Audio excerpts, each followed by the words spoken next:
Et merci de votre fidélité à la télévision nationale. Au sommaire de cette édition, ouverture ce jeudi à Saint-Pétersbourg de la deuxième édition du Forum Russie-Afrique.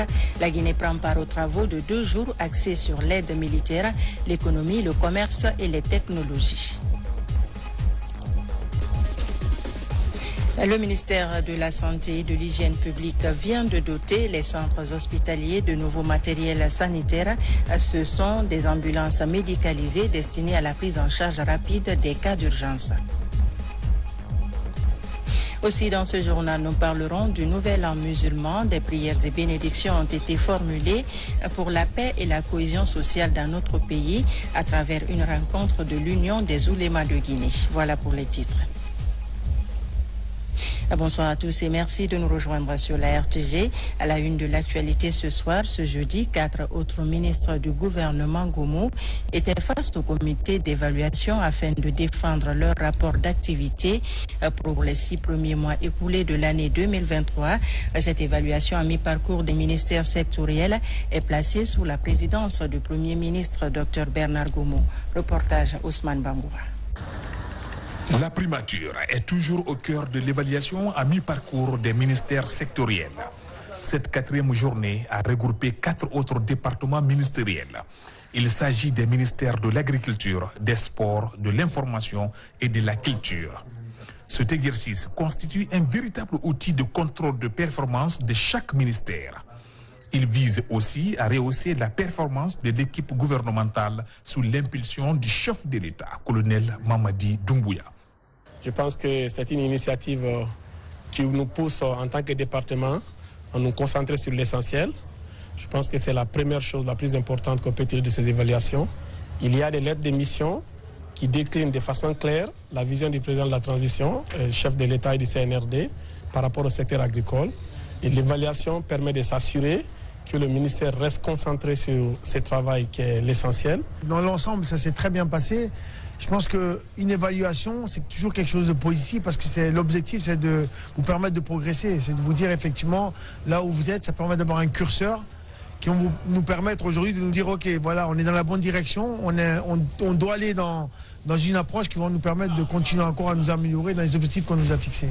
Ce qui est important, ce n'est pas les points qu'on va nous donner. Ce qui est important aujourd'hui, c'est les recommandations qu'on va nous donner pour nous permettre effectivement de réguler les difficultés dans lesquelles on est aujourd'hui et pour pouvoir s'améliorer.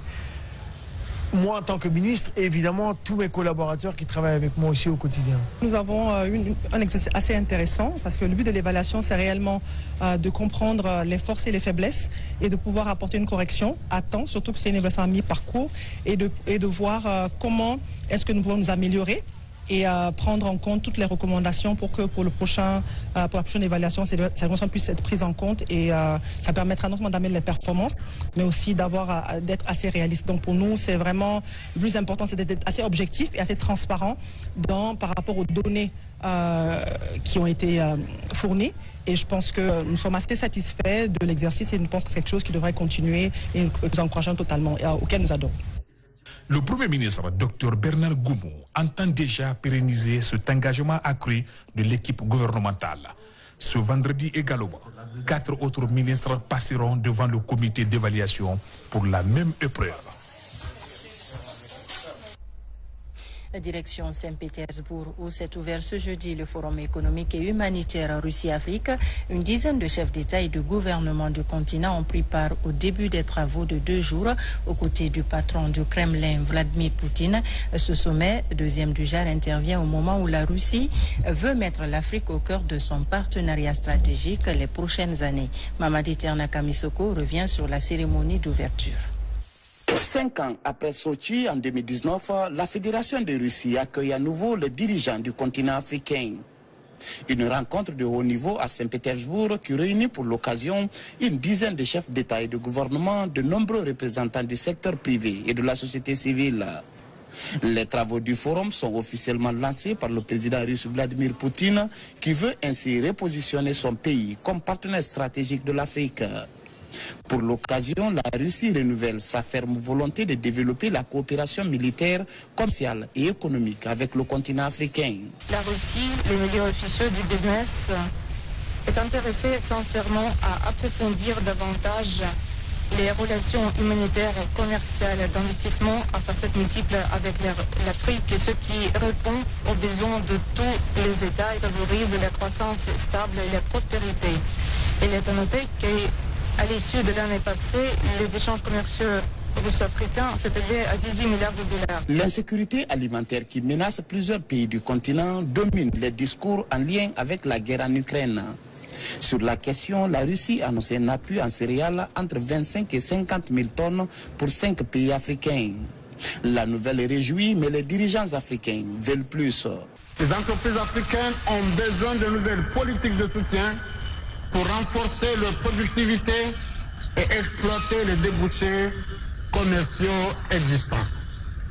Le secteur privé africain, qui représente 80% de la production totale du continent, 2 tiers de l'investissement, 3/4 du crédit et emploi 90% de la population en âge de travailler, est un maillon essentiel du continent et un allié important pour les pays partenaires. Cette importante rencontre marquant un tournant décisif dans les relations diplomatiques et économiques entre Moscou et l'Afrique, c'est le ministre des Affaires étrangères, de l'intégration africaine et des Guinéens établis à l'étranger, à la tête d'une délégation qui a représenté le chef de l'État, le colonel Mamadi Doumbouya. Dr Maurice Sanda Kouyaté salue la convergence de vues dans les discours avec les préoccupations des autorités guinéennes. D'abord, je dois remercier Son Excellence le colonel Mamadi Doumbouya, le président de la République de Guinée, chef de l'État, pour la confiance qu'il a bien voulu placer à moi pour le représenter à ce forum important ici en Russie. Et c'est un forum qui a toute son importance puisqu'il s'agit des relations de coopération entre la Russie et l'Afrique. Quand on parle de la Guinée, nous avons une très longue coopération, une tradition de coopération avec la Russie depuis le début de notre indépendance. Donc tout ce qui a été dit ici aujourd'hui se trouve justement dans les choix de la Guinée dans sa refondation. Cette cérémonie d'ouverture, ponctuée de discours d'engagement, ouvre ainsi la voie aux sessions plénières. Une trentaine de thématiques seront abordées au total. Elles toucheront tous les secteurs censés booster le développement africain. Le vice-ministre de l'Éducation du Royaume d'Arabie Saoudite chargé de la coopération internationale est en séjour en Guinée. Ce matin, il a été reçu en audience par le ministre Guillaume Awing de l'enseignement préuniversitaire. Au menu des échanges, la formation des formateurs, la construction d'infrastructures sociales, d'infrastructures scolaires, j'allais dire, mais aussi la promotion de la langue arabe en République de Guinée. Compte rendu, Abdelaziz Baldé. C'est une rencontre décisive pour le ministère de l'enseignement préuniversitaire et le vice-ministre saoudien de l'éducation. Après la récente visite du ministre Guillaume Awing sur la péninsule arabique, plusieurs accords ont été signés. 5 mois après, une feuille de route est élaborée et sa mise en œuvre n'est qu'une question de temps. Le Royaume d'Arabie Saoudite accorde une importance particulière à l'éducation.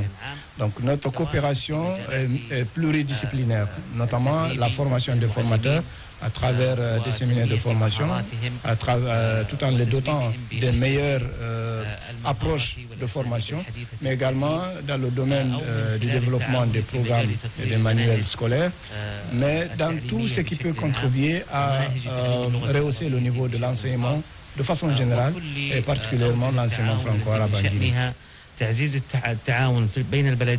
La Guinée et le Royaume d'Arabie Saoudite entretiennent des relations depuis plusieurs années et le secteur de l'éducation occupe une place de choix. Au-delà de l'octroi de 245 bourses aux étudiants guinéens, le gouvernement saoudien s'engage à aller au-delà. La promotion de la langue arabe est le but recherché. Les prochains jours, nous sommes sur la mise en place d'une direction de franco-arabe en République de Guinée pour davantage développer aussi l'enseignement franco-arabe. Donc savoir que l'Arabie Saoudite veut augmenter, accroître le nombre de bourses pour les élèves franco-arabes, c'est une nouvelle qui nous réjouit, c'est une nouvelle qu'on salue, nous leur disons merci. La mission du vice-ministre saoudien de l'éducation va durer 72 heures. Dr Abdraman Ali Alamri va visiter plusieurs écoles de Conakry et d'autres rencontres sont prévues. L'agence guinéenne de promotion des exportations Agipex a organisé ce jeudi une rencontre de sensibilisation des PME et PMI sur les normes et qualités des produits. La démarche vise à expliquer aux entreprises tous les types de produits analysés par l'Office national de contrôle qualité. Sakomara. Avec ses responsables des PME, il est question d'établir un pont entre l'Office national de contrôle de qualité, une institution qui dispose aujourd'hui de tous les outils qui peuvent les aider à qualifier leur production aux normes internationales. Une contribution de l'agence guinéenne de promotion des exportations Agipex. L'objectif recherché dans ce que nous faisons, c'est de faire mettre la qualité au niveau des procédures d'exportation. Avec l'ONCQ, qui est l'agence mandatée ici pour le contrôle de qualité, l'analyse de tous les produits qu'on fait à l'exportation, c'est de mettre au niveau des opérateurs d'économie, des exportateurs économiques, toutes les informations nécessaires en termes d'analyse.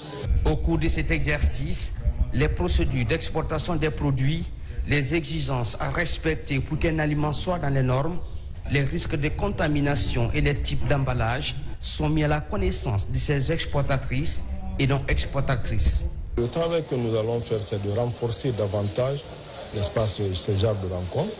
C'est de les ramener davantage auprès de l'office pour non seulement les accompagner, mais aussi leur former et les informer, n'est-ce pas, afin que ces acteurs puissent être dans une procédure de démarche qualité.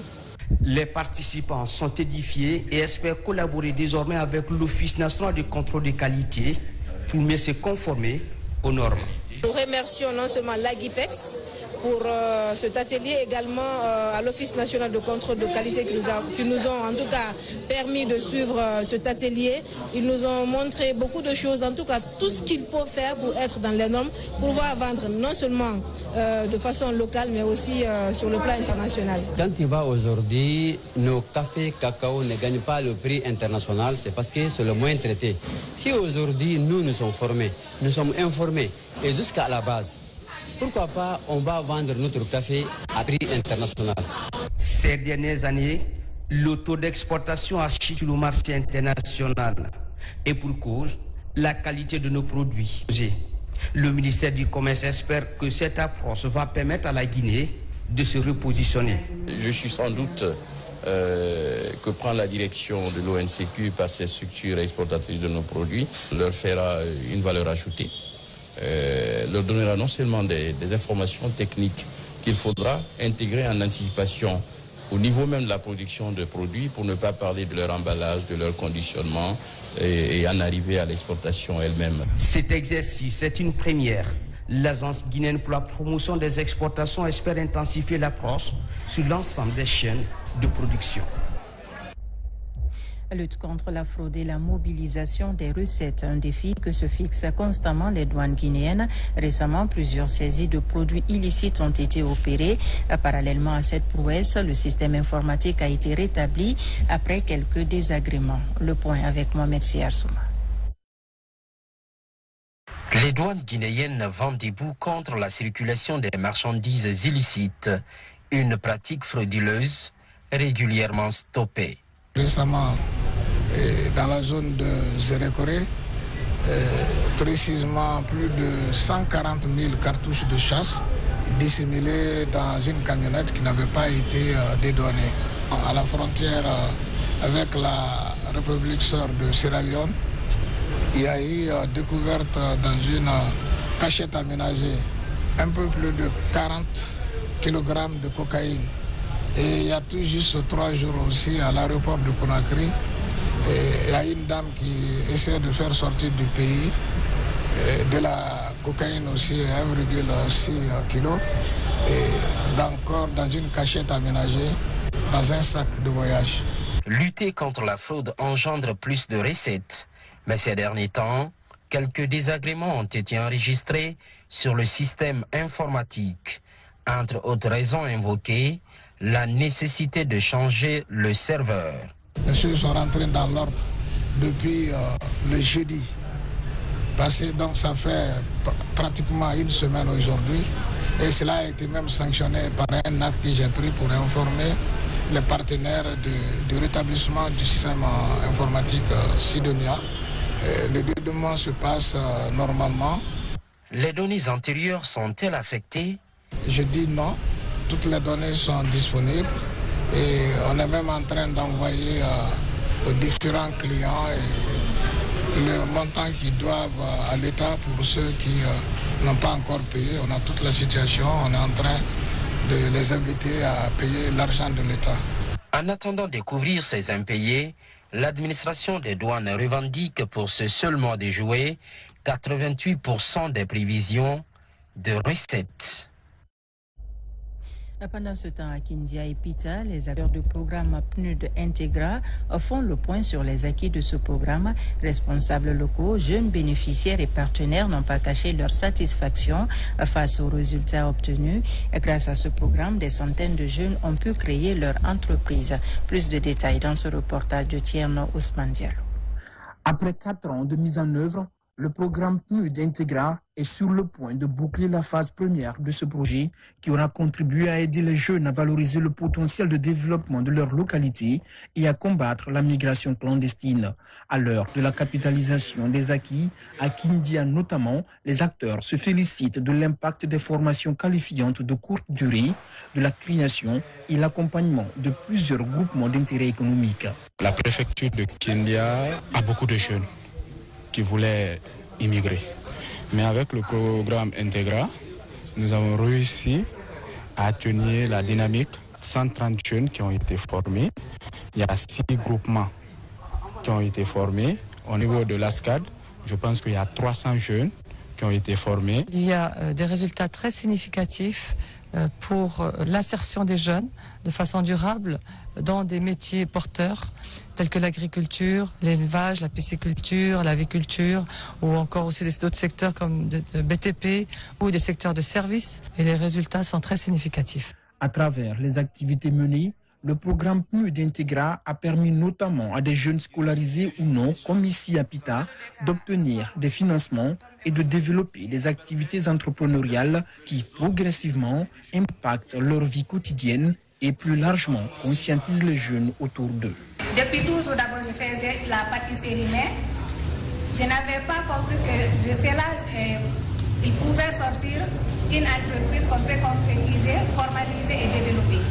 Donc, avec les formations, j'ai réussi à lancer mon entreprise. Je demande aux autorités, aux partenaires techniques et financiers d'intensifier ce genre de programme pour qu'on puisse toucher d'autres villages et d'autres communes pour au moins faire intéresser un peu les jeunes désœuvrés qui sont là et qui ne rêvent qu'aller à l'extérieur ou aller mourir dans l'océan là-bas pour rien. À ces rencontres de capitalisation à Kindia et à Pita, un appel a été lancé afin que les cadres de concertation mis en place lors de l'évolution du projet et qui regroupent les jeunes et les responsables à différents niveaux soient maintenus pour un développement inclusif des localités. De nouveaux matériels sanitaires pour les centres hospitaliers. Il s'agit d'un important lot d'ambulances médicalisées. Et ces engins roulants sont destinés à faire la prise en charge des cas d'urgence comme les accidents de la circulation. C'est un geste du ministère de la Santé et de l'Hygiène publique. Le récit avec Hadiatou Barish et Mohamed Mpati Kamara. La politique de renforcement des capacités opérationnelles des structures de santé se fait en continu. Et la gestion des cas d'urgence médico-chirurgicale est inscrite en première ligne. Pour cette priorité, de nouvelles ambulances médicalisées sont de nouveau remises aux établissements hospitaliers du pays pour assurer le transfert des patients en toute sécurité. Il est important de dire que les ambulances médicalisées, c'est le premier instrument de réponse aux urgences. Quelquefois, la frontière entre la vie et la mort d'un patient dépend des soins qu'il ou elle reçoit pendant les 30 premières minutes ou la première heure, après un accident ou après une urgence. Avoir des ambulances médicalisées permet, une fois que le lieu est identifié, de commencer déjà les soins avant que la personne n'arrive à l'hôpital. Je pense que la priorité a été identifiée pendant le premier séjour au département qui avait coïncidé avec d'innombrables accidents de circulation pendant la saison pluvieuse passée, où il a identifié comme priorité de doter nos structures avec des ambulances médicalisées nous permettant de faire face aux urgences Donc malheureusement, on a enregistré des cas de décès qui devraient être évitables. Au total, ce sont 30 ambulances médicalisées qui sont achetées sous les instructions du chef de l'État, le colonel Mamadi Doumbouya.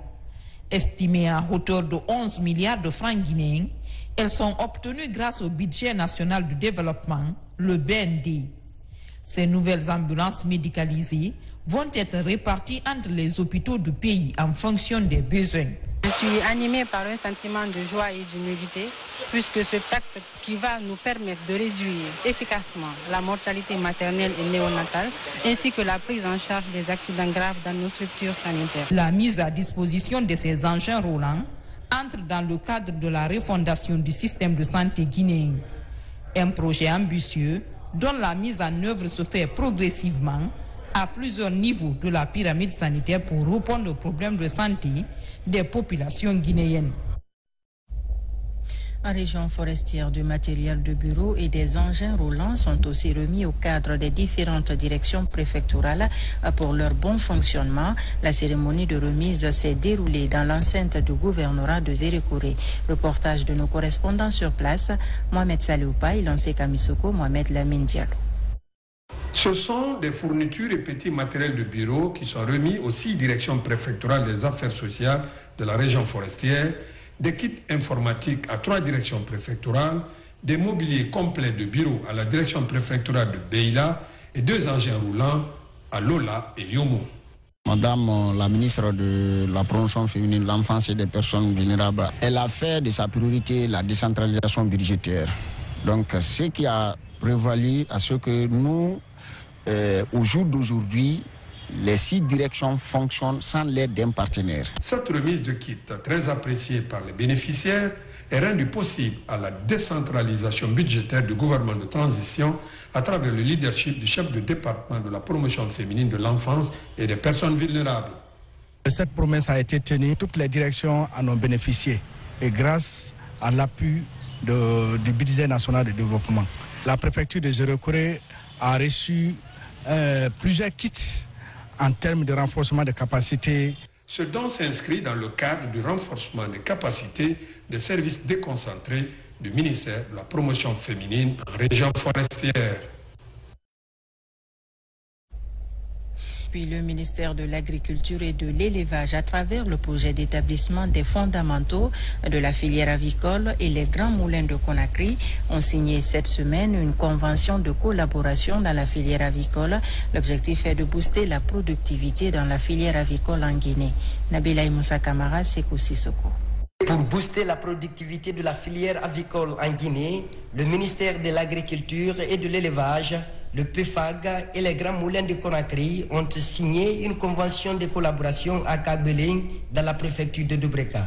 L'objectif est l'analyse de la qualité de l'aliment consommé par la volaille élevée en système intensif. On est venu pour la cérémonie de signature de la convention de collaboration entre le PFAG et les grands moulins de Conakry dans l'objectif lié à la composante numéro 2 du projet de l'établissement des fondamentaux de la filière avicole, qui est la qualité de l'aliment et qui a pour objectif de s'assurer qu'il y a une traçabilité et une transparence au niveau de la qualité de l'aliment.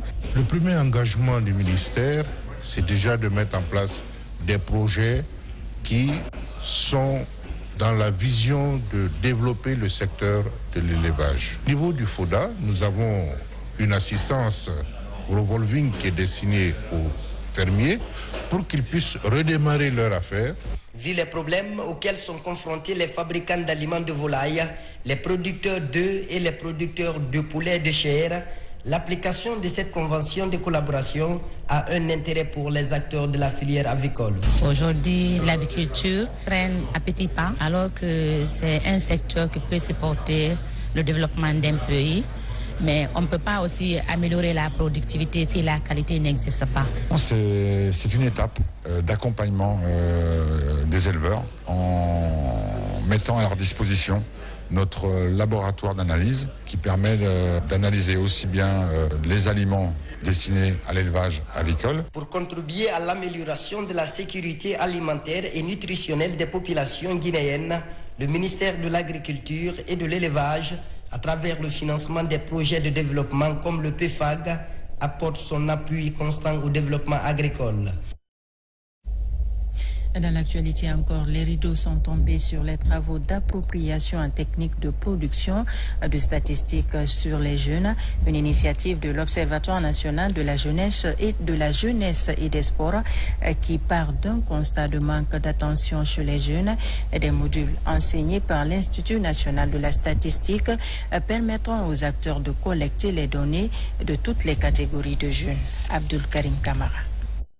La jeunesse guinéenne désormais portée par un devoir de l'État à son égard. Une boussole pour veiller à l'intégration des jeunes dans la société, mais aussi leur permettre de jouer pleinement leur partition dans le développement du pays. L'Observatoire national de la jeunesse, en collaboration avec l'Institut national de la statistique, vient de mâcher ce travail en faveur de ces cadres et points focaux. Il y a beaucoup de choses qu'ils font. Eux-mêmes, ils n'étaient pas conscients que c'était des méthodes.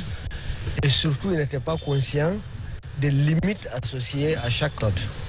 Il serait une très bonne chose que l'ONJS organise d'autres modules de formation. C'est associés de professionnels qui vont les aider quand ils sont dans les phases pratiques à comprendre mieux ce qu'ils font eux-mêmes. Pendant 3 jours, l'on s'est approprié les outils comme les techniques de collecte, d'analyse, de traitement et de diffusion des données statistiques sur les jeunes. Pour ces cadres et points focaux de l'ONJS, le BABA est déjà appris. Sous la supervision de l'INS, c'est-à-dire l'Institut national de la statistique, l'Observatoire est à mesure aujourd'hui, avec ses points focaux, de collecter toutes les informations liées aux différentes catégories de jeunes en République de Guinée. Il ne suffit pas de collecter des données et mettre position, mais derrière, il faudra faire le suivi pour enfin appliquer les recommandations. 24 cadres de l'ONJS et 11 points focaux étaient conviés à cette session. Les points focaux sont issus d'autres structures du ministère de la Jeunesse et des Sports, ainsi que des départements sectoriels. À la mairie de Matoto, 200 jeunes seront formés aux techniques de l'entrepreneuriat.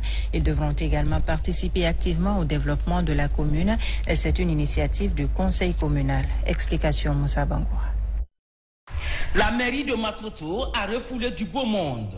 Cette mobilisation annonce le lancement d'une série de formations des jeunes de la commune. Ce renforcement de capacité permet à la jeunesse d'être outillée sur le terrain pour mieux entreprendre des activités génératrices de revenus. Tout ne se résume pas au bâti.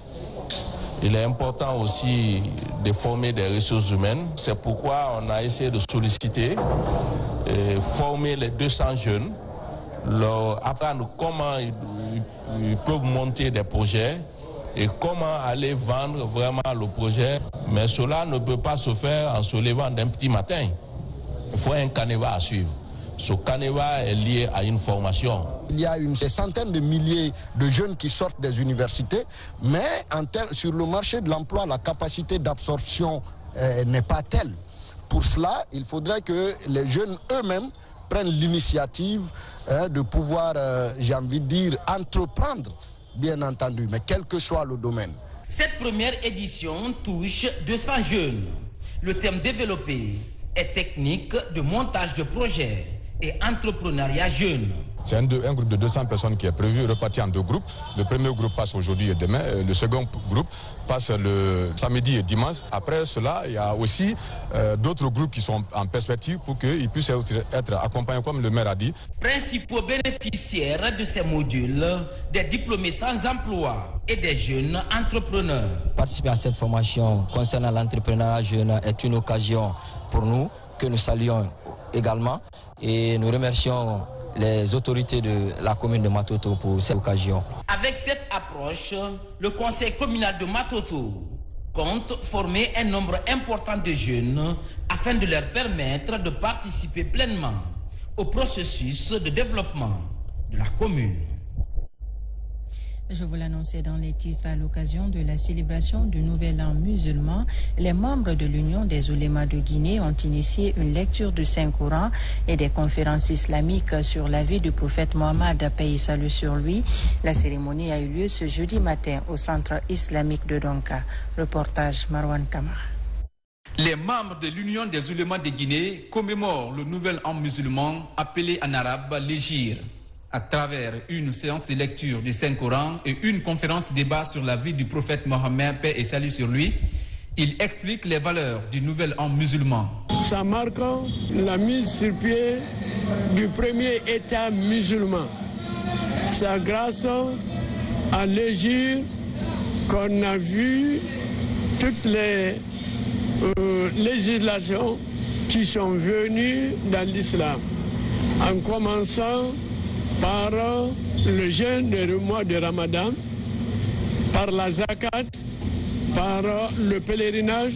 Je lance un appel encore à tous les musulmans de Guinée, particulièrement les imams, pour qu'au niveau des mosquées, cela soit repris, pour expliquer à ceux qui n'ont pas pu être présents ici aujourd'hui, expliquer la vie du prophète et ce que le prophète avait décidé, ce qui avait été décidé par le Saint-Coran en ce qui concerne la journée d'aujourd'hui. Ici, dans la salle polyvalente du centre islamique de Donka, la journée a mobilisé des fidèles religieux et membres du gouvernement.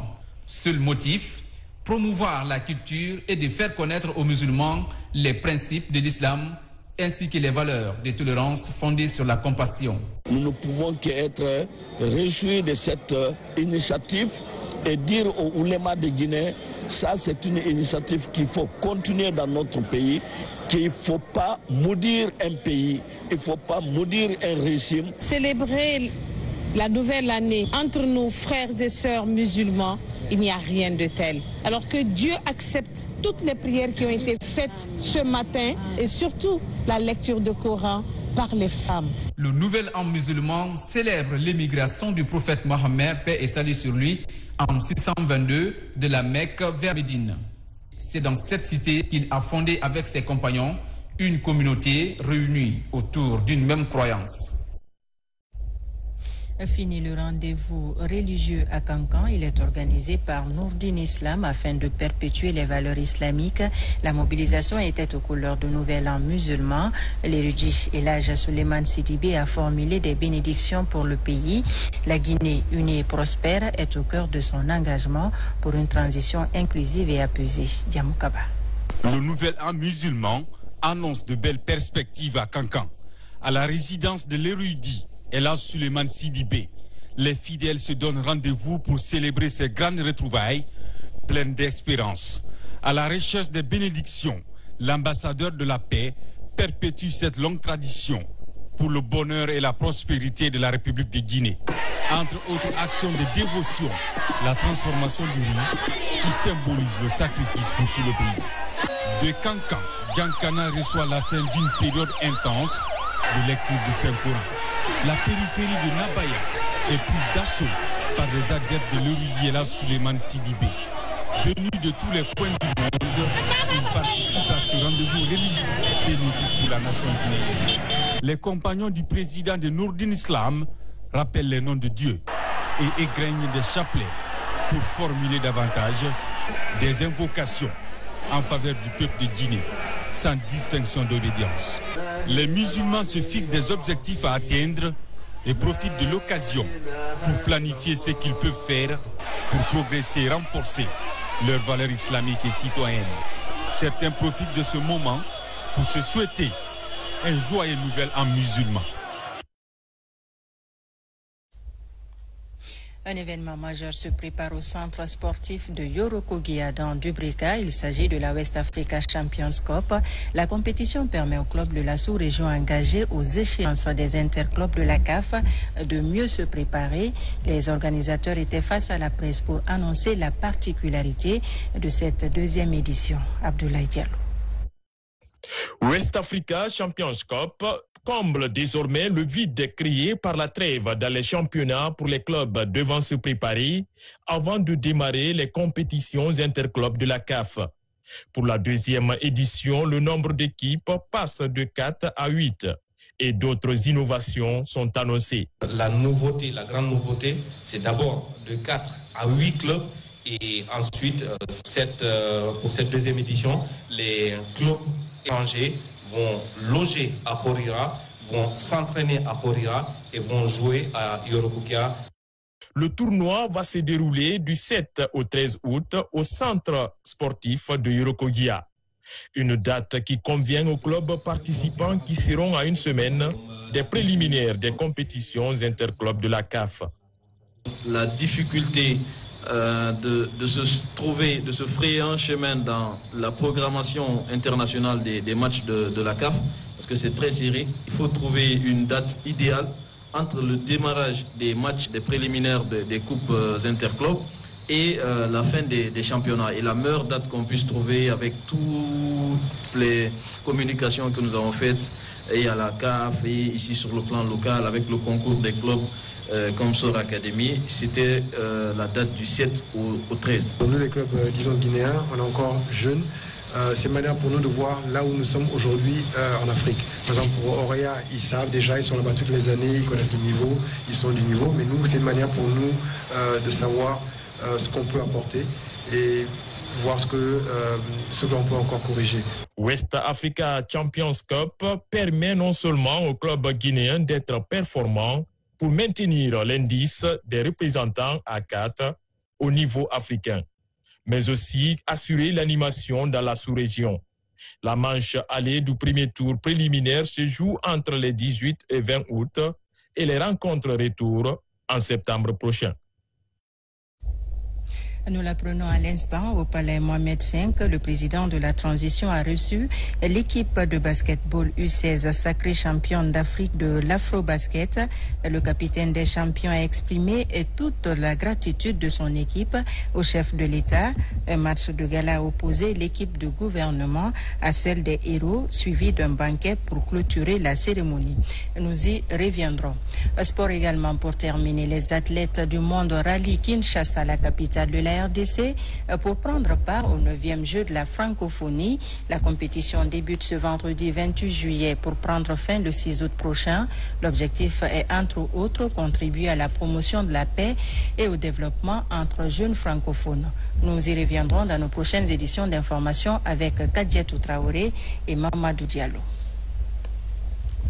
Voilà, c'est la fin de ce journal. Merci de nous avoir reçus chez vous. L'actualité se poursuit sur notre site le www.rtgguinée.info. Je vous dis à très vite. Bonsoir.